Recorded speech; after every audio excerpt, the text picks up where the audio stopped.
Follow the money. That's what I always say. You always follow the money. Yeah. This is Follow the Money with Mitch Moss and Pauly Howard on VSiN. Good to have you on board. My fault, buddy. This hour is sponsored by Bettor. Bettor picks a daily fantasy sports app where your sports knowledge turns into real cash fast. Download Bettor or visit Bettor.app now. Sign up today. Get a free $10. No deposit necessary. Get Bettor now. BETR. Bettor.app. Go. Good save, Paul. We head out here to the Progressive Guest Line to begin the hour, talk some college football. As a longtime friend of the show, Drew Butler joins the program, 92.9 The Game in Georgia. He is with the Punt and Pass Podcast as well. Drew, good afternoon. Been a minute. How are you, my friend? Man, great to see you guys. Great to be back on the show. Thanks so much for the invite. I'm great. I saw Pauly a couple weeks ago. I was out in Vegas signing up for Millions. Was on to be my soon-to-be brother-in-law's bachelor party. And, Mitch, we missed you, man, but glad to be here. Yeah. How'd the bachelor party weekend go? It was successful. It was good. We all made it back, and we had fun. And I took the guys. It was a lot of their first times in Vegas, so I had to swing them by Circa. And they were amazed by the sports book. It's always the best. Yeah, tough not to be amazed when you see it for the first time. So let's begin with this game on the board coming up on Sunday, obviously. The team that you follow, the team that you played for, Georgia. I'm looking at a tweet from Todd Furman from last night to remind people that before the season started, the games of the year, at the Westgate here in Las Vegas, Georgia was 8.5 in this game. On the road, Knoxville against Tennessee. And then, like all week, the biggest talking point has been, how the hell is there more money on Tennessee? It was that 3.5 for a long time. I'm looking at the screen right now, Drew. There are multiple books still with 3.5 out there. Most of them are at 4 right now. But what do you think of this whole overall move on the point spread?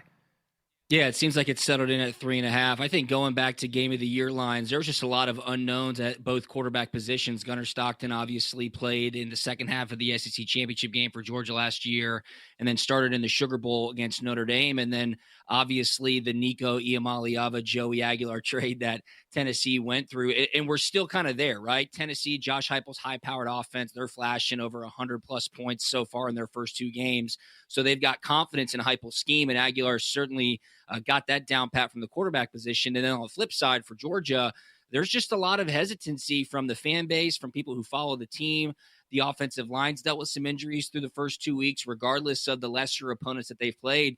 And I think you saw that when people saw the opening number of 7 or 7.5 rush towards Tennessee and say, this line's way out of whack. No way Georgia's going to be able to cover that number. And you saw that huge drop really in the first 48 hours, and it settled in at 3.5. But guys, I think for the last 3 years straight, I've been on this show during the Georgia-Tennessee week, and this always seems to happen for whatever reason. Pros and Joes think that the line's way off, and then it settles in a little bit lower. Maybe on game day it'll tick back towards Georgia's side. But this is a recurring theme here, and the most important thing to remember is that Kirby Smart has been Josh Heupel's Achilles heel. I mean, it is the one monkey that Josh Heupel has not been able to get off his back so far in the SEC. He took down Nick Saban. He's done everything that he needs to do. He got Tennessee to the playoffs. But Tennessee's only lost 1 game at home in Neyland Stadium since 2022, and it was to Georgia in 2023, 38-10. The last 4 losses that Tennessee has had to Georgia have come by an average of 31 points. So there is a scheme differential here, and Kirby Smart's defense in the past has been able to slow down that high-flying Josh Heupel offense. No doubt. Excellent breakdown. Where you at with Stockton in the offense, and as you struggled with Austin P. and Marshall so far?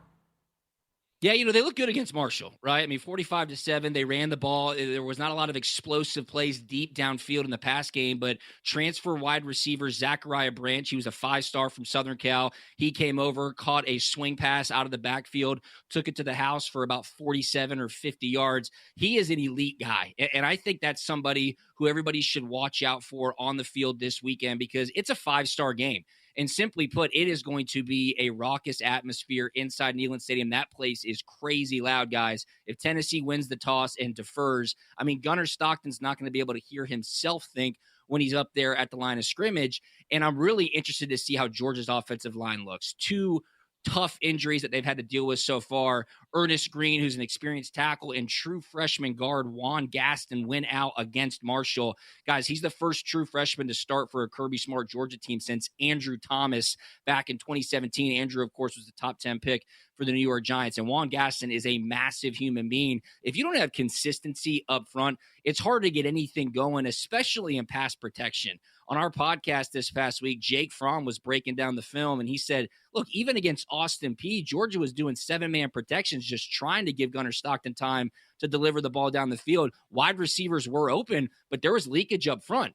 The good thing for Georgia specifically is that Tennessee's top 2 defensive backs are out, and they've got some issues on their defensive line front as well. So I think you're going to see Georgia go in there and try to dominate the lines of scrimmage. They're going to have to run the ball. They're going to have to control the pace of the game. You have to limit and at least somewhat tame down that crazy Tennessee fan base to get Gunnar in the flow of the game. And then I think you look to a guy like Zachariah Branch. They've got tons of talent at wide receiver at Georgia this year. They certainly went to the portal and said, we need to address the drop passes we had a year ago. Colby Young is back. He is a big body threat in the red zone. Noah Thomas was one of the highest producing SEC wide receivers last year at Texas A&M. Zachariah Branch, Dylan Bell's still there. London Humphreys. Guys, they've got a ton of talent. Gunnar Stockton just needs some time in the pocket, and he's got to trust in himself to deliver the ball down the field. Okay. Yeah, because you brought up those 2 wins so far. But in that, to confirm, I think here, Austin Peay, that game, Georgia also had like 0 explosive plays, right? I think that was the official number. Not 0. a single explosive play in that game. But you think as long as they get Stockton protection, like those plays are coming? I think they are. You have to, right? And they've been extremely vanilla in the play calling. Look, when you play Marshall and Austin Peay, it's not like you're going to go deep in the bag and start throwing stuff all over the field. I think that's designed. This is much unlike how Georgia started their past seasons going up against Clemson's, right? Doing the neutral site games, top 10 matchups. This has been way different. Georgia in week 1, guys, was supposed to be playing at UCLA in the Rose Bowl in Pasadena, but when the Big 12 expanded, that home and home got canceled. So they had to scramble and go get Marshall, pay them to come play in Athens. That's why Georgia's schedule a little bit funky to start this season. But just going back to the Kirby Smart versus Josh Heupel matchup, which I think might be more important than what we see on the field. In each of the last 3 games in this matchup, Tennessee has not had a 200-yard passer, and they have not had a passing touchdown against Georgia.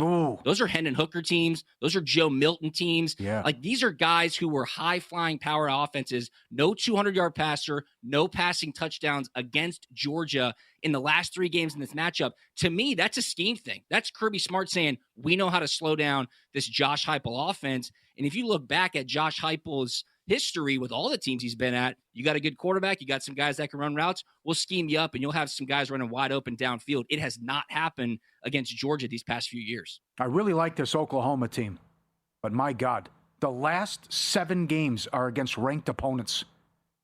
Can they make? Do you want to make a case to make the playoff, or just say I can't do that, or even going over the adjusted win total now based on that schedule?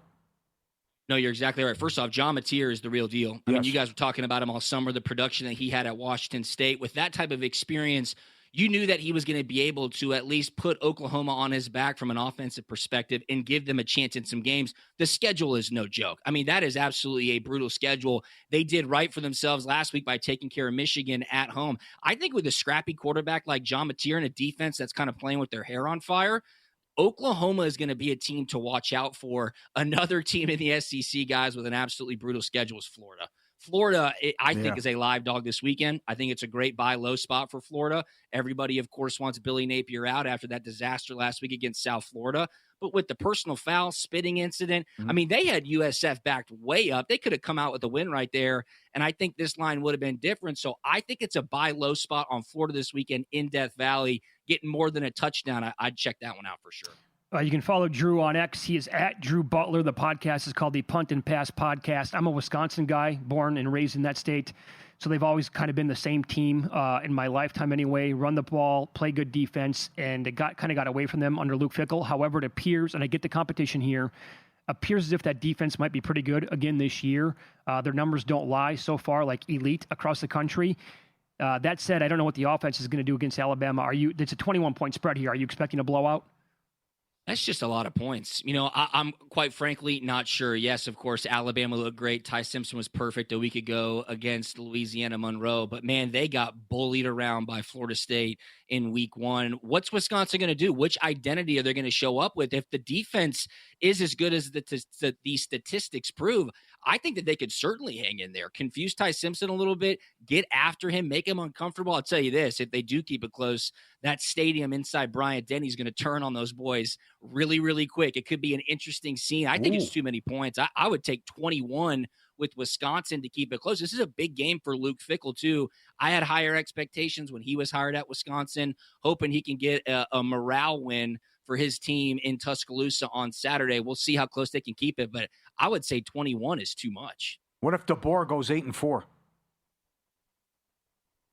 There might be serious issues in the state of Alabama if he goes 8-4. I can tell you right now, being here in Atlanta, the Alabama fans not happy with that week 1 loss to Florida State. Alabama does have a bye week next week. So does Georgia, gearing up for the big Alabama-Georgia matchup in Athens on September 27th to round out the first month of college football. But that's going to be a really big one too. So 8-4, Pauly, that might be tough, especially with what happened last year. You go 2 straight years not in the college football playoff. I think a lot of Crimson Tide fans would be wanting to look elsewhere, but that buyout is just astronomical.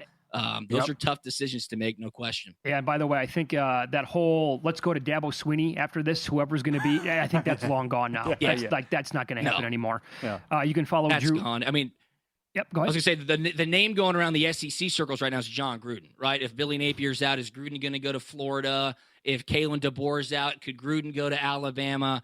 I don't know, but you'll start hearing all sorts of names, no question about it. Great spot, Drew. Thanks so much for the time. Enjoy the game this weekend. Thanks, guys. Have a great weekend. Back at you. There you go. Drew Butler, 92.9 The Game in Georgia. The podcast is called the Punt and Pass Podcast here on the Progressive Guest Line. We'll get into a game that in college football tonight, a lot of people liking the dog, and Major League Baseball as well. Teams in this spot are undefeated over the past 2 seasons.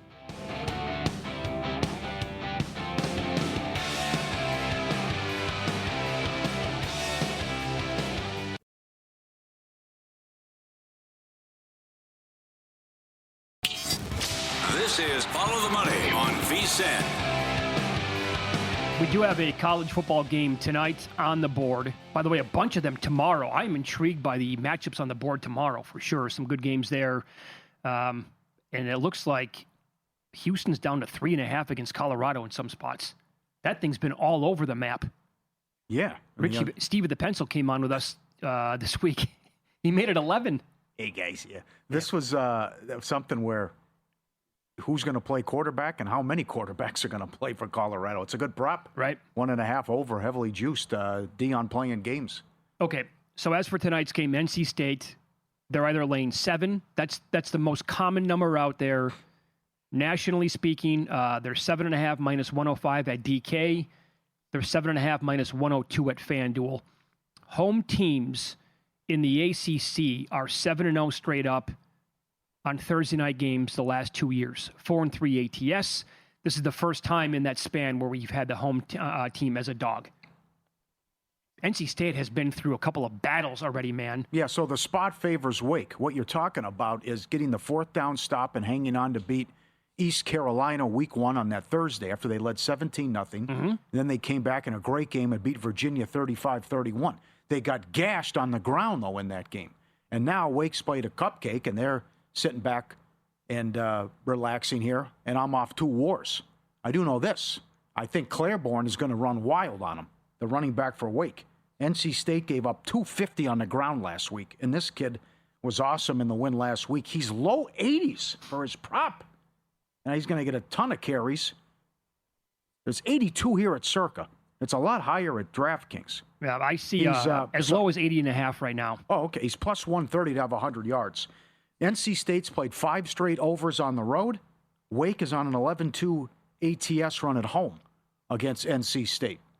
So the big one in prime time at home, plenty of time for the kids to get after it with the pregame, and I think they can hang. Now, I also like C.J. Bailey over rushing yards, too, the quarterback for NC State. His number's too low.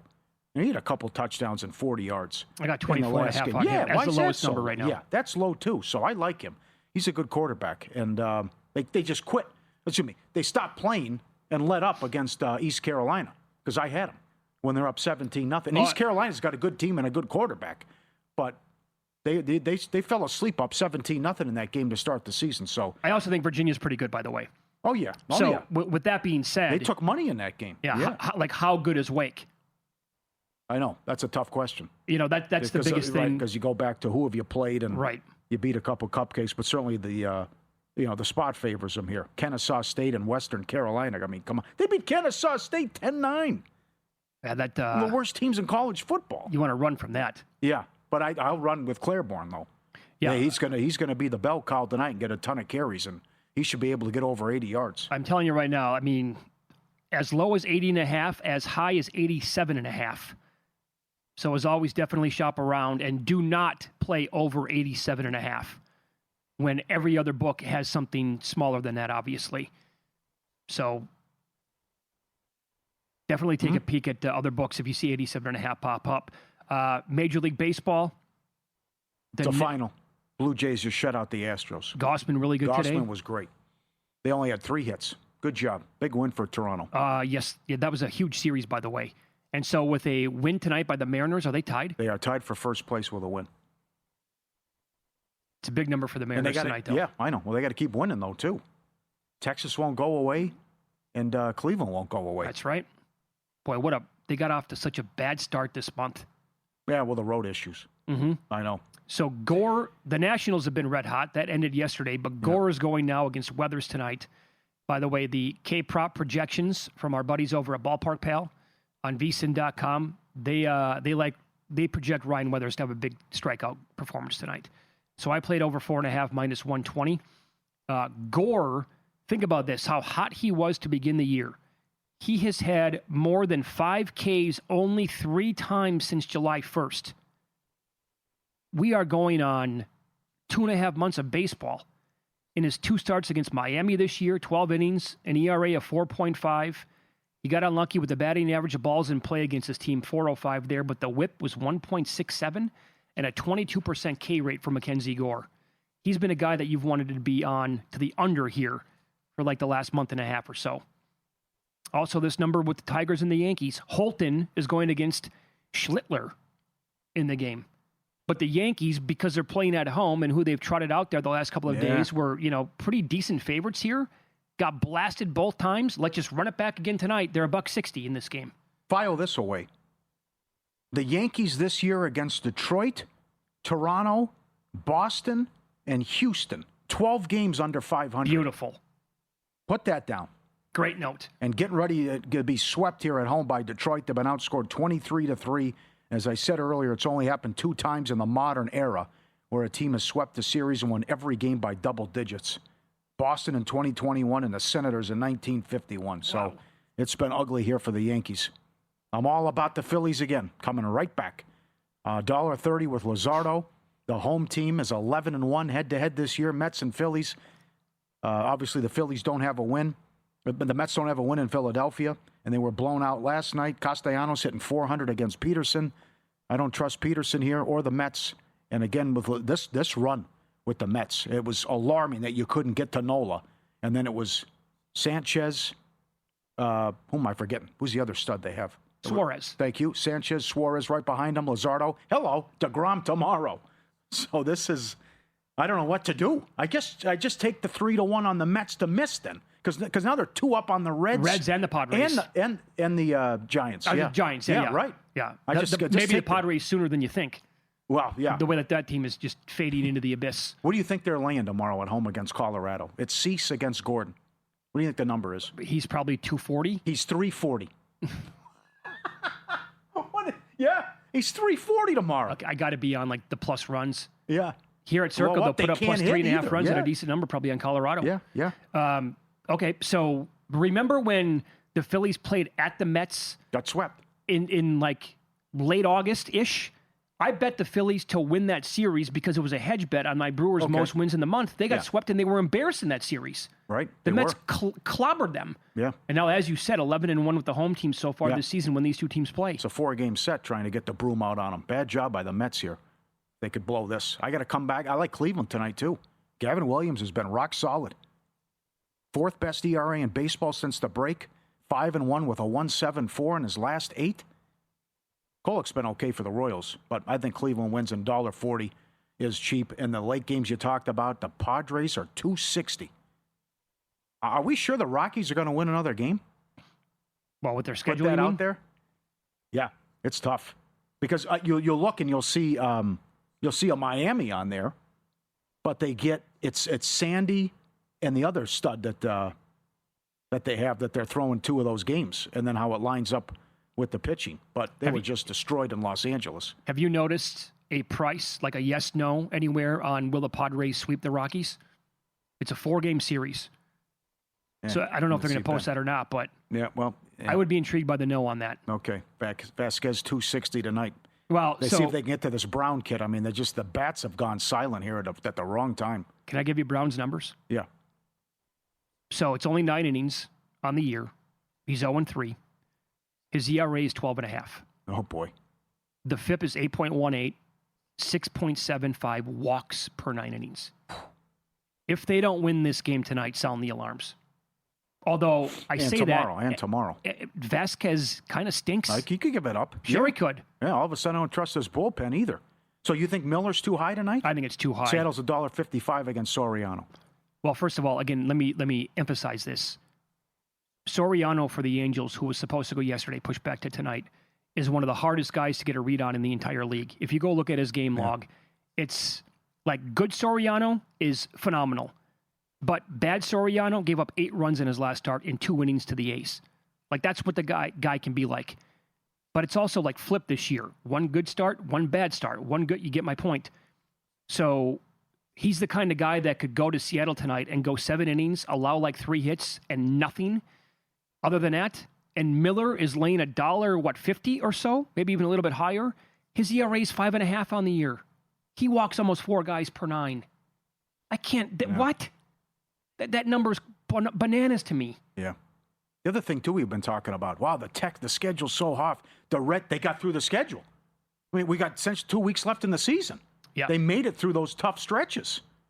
And those teams that were, if you play the Dodgers, that's tough. But what if you get them in the last 3 games of the season? We play the Brewers. But what if it's the final game of the season? Right. Suddenly that could be a layup then because they're not playing anybody. Mm-hmm. Or the starters only go a couple innings. If you know sports, it's time to start getting paid for it. Bettor Picks is a daily fantasy sports app where your sports knowledge turns into real cash fast. Download the Bettor app. Pick more or less on your favorite player's stats and watch the action unfold. And if your pick hits, you win. They got NFL kickoff user special. Sign up today, get a free $10 and no deposit necessary. And when you jump in and do deposit, you get $200 in deposit bonuses.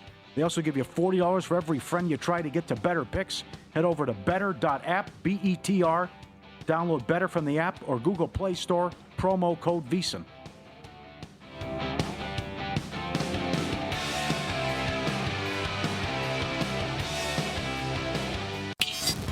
This is Follow the Money on VSiN. Coming up in 15 minutes, we will preview Thursday Night Football. A good one, man. Packers hosting the Commanders at Lambeau.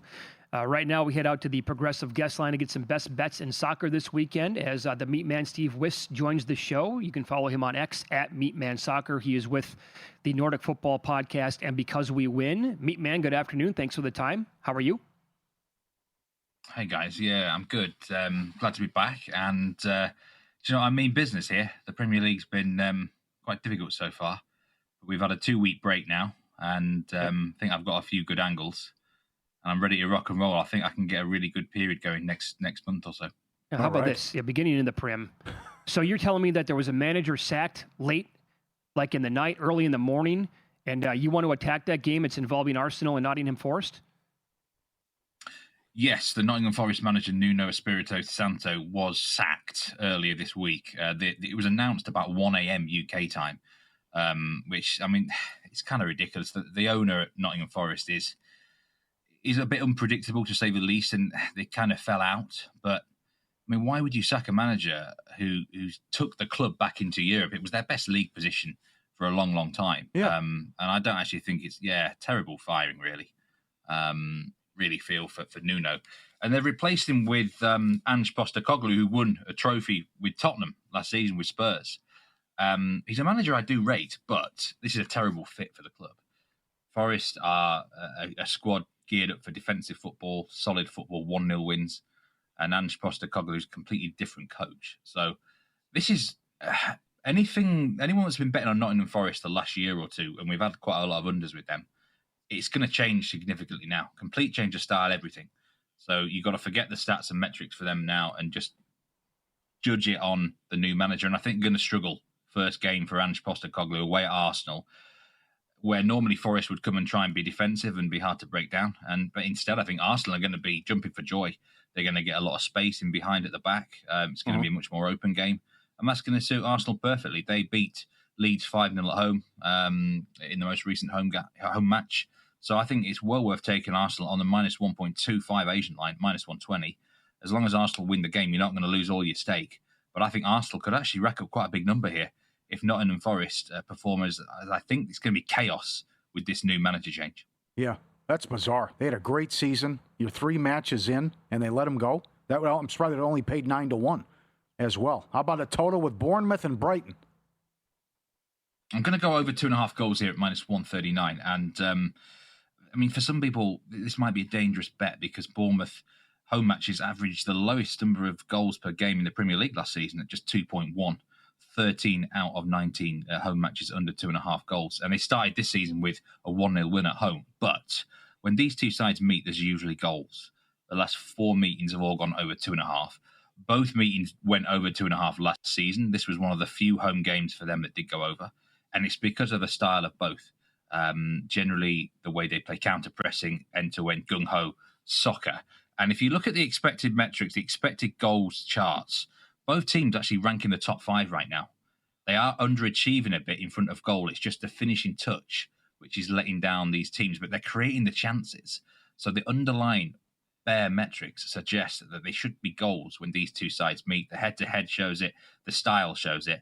So I'm just going to take it very, very simple here and go over 2.5 goals, despite that history last season of Bournemouth home games going under. All right, very good. The Arsenal match is at 7:30 a.m. Eastern, 4:30 Pacific, by the way, on Saturday. Stay in Saturday. How about Fulham against Leeds? Home win. Even money you can get Fulham here, which I think that's a massive price. I really do think these odds are wrong. And, I'm a Leeds fan and my heart kind of hopes I'm wrong here, but my wallet hopes I'm right because there's no way. Fulham at evens against Leeds would suggest that the books rate both teams evenly, which that can't be right because Leeds are a promoted team and Fulham are a pretty established Premier League side now, mid-table sort of club. And we know the teams that have been promoted recently have got such a bad record. So the two teams can't be even. Fulham, for me, definitely edge it by quite a significant margin. And Leeds have got a problem. Their starting goalkeeper is injured for 2 matches. And there's midfield problems as well with injuries there. Ampadu and Tanaka, who's probably Leeds' best player, both doubtful to play. So this is a great chance for Fulham to get their first victory of the season. And Leeds away from home in London have a terrible record. This is a ridiculous statistic. Since December 2017, in London, they have lost 30 out of 41 matches. Leeds have a terrible record travelling to the capital. For whatever reason, just 5 wins out of 41 since December 2017 in London. So they don't travel well to this part of the country. Fulham are the better team. This is a far bigger price than it should be. This should be about minus 130, really, at absolute most. So Fulham win for me. All right. Follow the money. Pauly and Mitch Wyss in the Sports Betting Network. Meatman, our guest, Steve Wyss at Meatman Soccer on X, Because We Win Pod. Nordic Soccer Pod as well. On the Progressive guest line, the big one, Man City and Man U Sunday morning.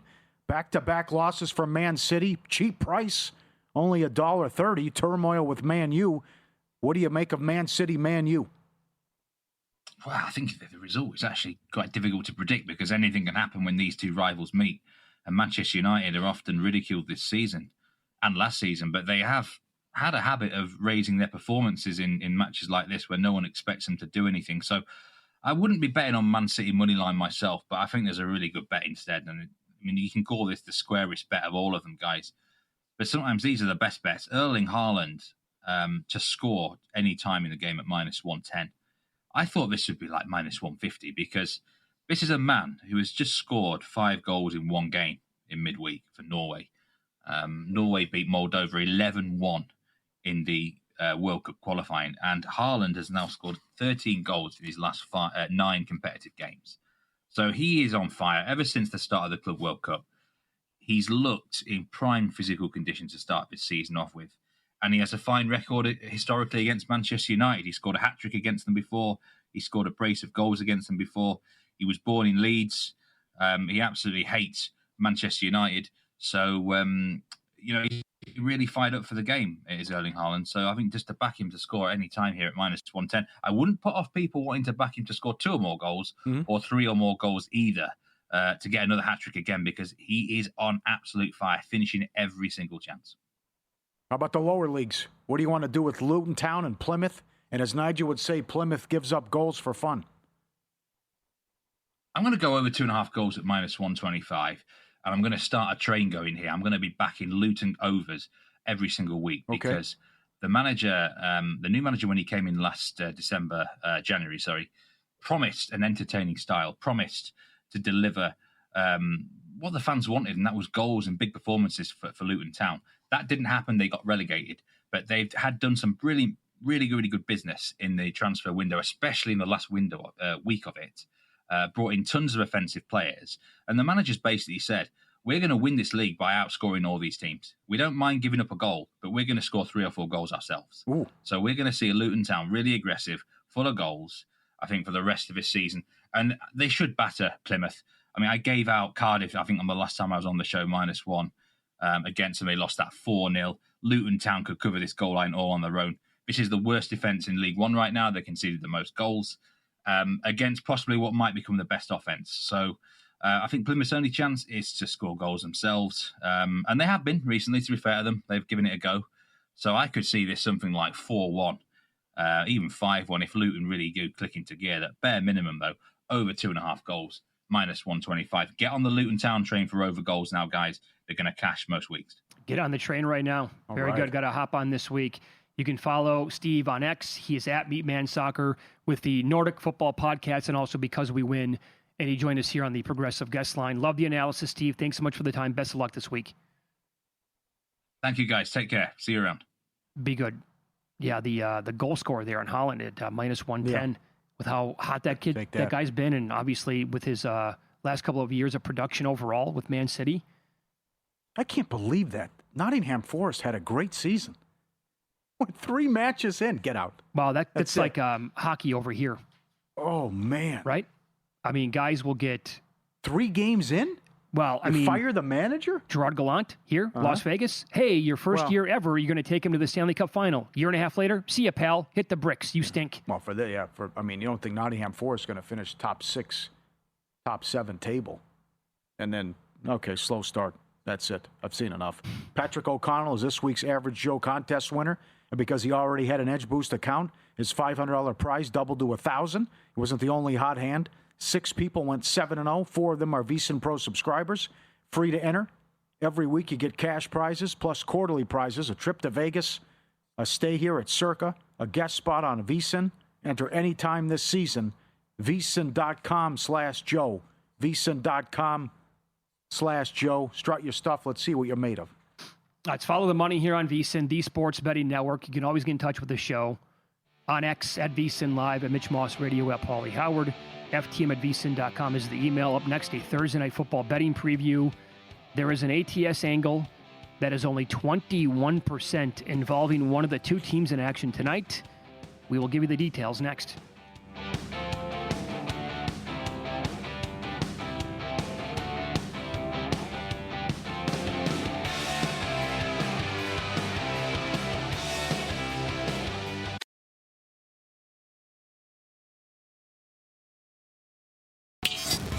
This is Follow the Money on VSiN. Fun game tonight, Thursday Night Football. Lambeau Field, the spot. Packers at home to the Commanders. Point spread's been kind of like hovering around 3.5 or 3 for the last couple of days. Circa opened up the number 4.5 on Sunday night, came down, and we're starting to, think that a couple of guys here potentially for the Packers are not going to play tonight. Those 2 guys are both on the offensive line. They elevated a couple of other players from the practice squad to make you think that. And then, trying to figure out tonight, like, who's going to play and who's going to be active for Washington. Is Eckler going to play? I think he's going to, but he's a guy to watch anyway. And then if you Paul, go back to our Sunday morning show, the tailgate show that we're doing now every single Sunday morning at 9 a.m. Eastern time here for 3 hours leading into that week's action. Chris Rodriguez was a healthy scratch in that game. I think they're going to sell out to stop the run. And that could make a big game for Love. And he could have success with these weapons that he has. So, Chart was concerned from a fantasy standpoint. I'm not going to put you off Golden 10-1 most receiving or over his rushing as receiving, which is low as well, in the mid-30s. I think he could have one deep play and get there with Dobbs or Golden. And I think Love can have a good game as well. But it's all about this Packer defense that embarrassed Detroit. You know, the comeback is, can you play another A-plus game, what you did last week? Can you put that together against a playoff team from last year? But in Washington has a lot of things they can clean up and fix too. But the Parsons factor, when he was on the field, Detroit had 2.4 yards per play, the long of 16. Goff was sacked 3 times. He had 2.8 seconds to throw, and they had -2 rushing yards. He's also had huge games in his career against Washington. So I'm buying the hype. I know everyone's going crazy here with the big move on the futures and then the reaction to what happened in week 1 to obliterate Detroit and hold them down and get the oh, by the way, garbage time touchdown and total domination. But I like this Packer offense. But so we didn't have to see it, though, last week because they were playing with a lead and going conservative. The other thing is LaFleur has been good. Well, been great. Week 2, week 3 with an ATS of 12-0, and he's been strong in prime time. Yeah. I like the Packers, and I like the under. I'm stronger on the under, though. I don't get why it's 48.5. I think this could be a tug of war. You don't see it that way? No, I'm trying to figure, build a case for the over. I just think that it's probably due to people having a super high power rating or opinion of this Washington offense overall. They had more than 400 yards against the Giants last week. They ran for more than 200 yards. And I think the Giants are going to be pretty decent this year. They didn't score a ton of points, but defensively, to be able to do that against that team that's going to have a pretty good front, I thought was pretty impressive overall. And I think just Daniels are you buying into the fact that he's not going to have any serious regression in year 2? Yeah. Then he's a good quarterback. He's probably, top 5 in the league? Yeah. But you have the rust concerns with McLaurin. And you have going against a dominant defense here, too. I think it leans to the under. And like Quinn has talked about, we're going to fix this defense. We're going to do a better job. And he was beating his chest after the Giants win as well. So first half under, game under as well. I think 48.5 is too many points. And the other thing is the Love props. If they're going to bring pressure and they're going to play man, I think it opens up Love. He can't have 5 yards rushing, his longest rush. That number's going up now. Yeah, because look what Russell Wilson did last week. He had 11, what do you have, 11 for 44 in the loss to Washington. Not to mention it's been absolute insanity in these primetime games what quarterbacks have done. Now, Daniels has a high number, but that's why I'm also focused on Love, too, because his number's so low. Yeah, what Herbert did, what Mahomes did, what Hurts did, what McCarthy and Williams did. Some books moved it to 6.5, down from up from 4.5 earlier today. Longest rush. No, that's overall for the game. Okay, yeah. For the game, right? That'll take one to get the job done, basically, and then you just got to hope that he might have a couple of other carries as well, and then you have to avoid the whole idea of taking knees, the kneel downs at the end. Well, then go longest rush then. Like that one better. To avoid, then you take that out, but he could be able to get that 10, 12 yards anyways.